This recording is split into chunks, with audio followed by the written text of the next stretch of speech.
Bonjour et bienvenue dans cette nouvelle vidéo. Frédéric et Laurent vont vous proposer une technique d'intervention pour remplacer le voyant sur le réservoir liquide de l'installation CO2 transcritique. Mais avant, faut qu'on revoie les bases. Je vais faire une vidéo simple où je vais dire des trucs simples. Petit rappel de physique, le CO2 a des particularités thermodynamiques intéressantes. Son point triple est plus élevé que celui des autres fluides frigorigènes que nous utilisons en réfrigération. Et son point critique est plus bas. Lorsque la pression et la température du CO2 est supérieure à celle du point critique, on dit que le fluide est à l'état supercritique. Pour le point triple, les choses sont un petit peu différentes. Lorsque nous avons du CO2 à l'état liquide, il suffit d'abaisser sa pression ou sa température pour obtenir de la neige carbonique. La possibilité de pouvoir solidifier le fluide frigorigène est un atout majeur. Profitons-en pour notre intervention. Frédéric et Laurent ont choisi de se servir des propriétés thermodynamiques du CO2 pour réaliser l'intervention. Ils vont tenter de solidifier le fluide frigorigène dans le réservoir liquide afin de pouvoir démonter le voyant sans problème.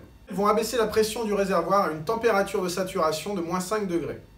Comme on peut le voir, à cette température, lorsqu'on détend du liquide, on obtient à peu près 30% de vapeur, ce qui nous laisse supposer qu'au maximum, on pourra conserver 70% de la charge en fluide frigorigène. Après avoir rédigé une procédure d'intervention, les techniciens commencent. Tout d'abord par démonter la soupape de sécurité sur la vanne inverseuse. Ensuite, ils vont abaisser la consigne du réservoir liquide, puis couper les chambres froides ainsi que la production de froid. Frédéric isole le réservoir liquide en fermant les vannes d'arrivée du gaz couleur ainsi que le départ sur les postes de froid. Laurent commence le dégazage au niveau de la vanne inverseuse. On constate alors que le fluide dans le réservoir diminue en pression jusqu'au point triple. À cette pression, nous constatons un palier qui correspond à la transformation du fluide de l'état liquide à l'état solide.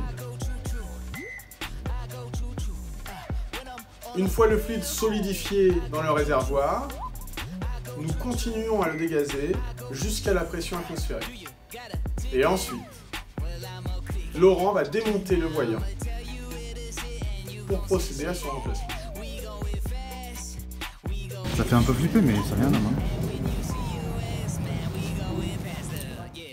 On constate que durant cette opération, la neige carbonique se sublime, créant des vapeurs qui maintiennent le réservoir en surpression, empêchant ainsi les incondensables de rentrer dans le circuit.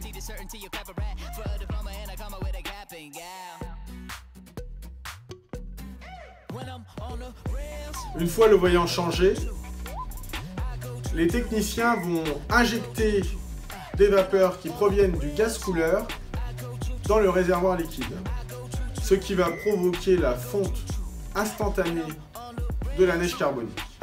En effet, l'enthalpie des vapeurs contenues dans le gaz couleur étant supérieure à celle de la neige carbonique, cela suffit à faire fondre celle-ci. Nous avons utilisé la propriété du CO2, le point triple. Ce qui nous a fait gagner beaucoup de temps pour faire une intervention. Elle a duré une quarantaine de minutes.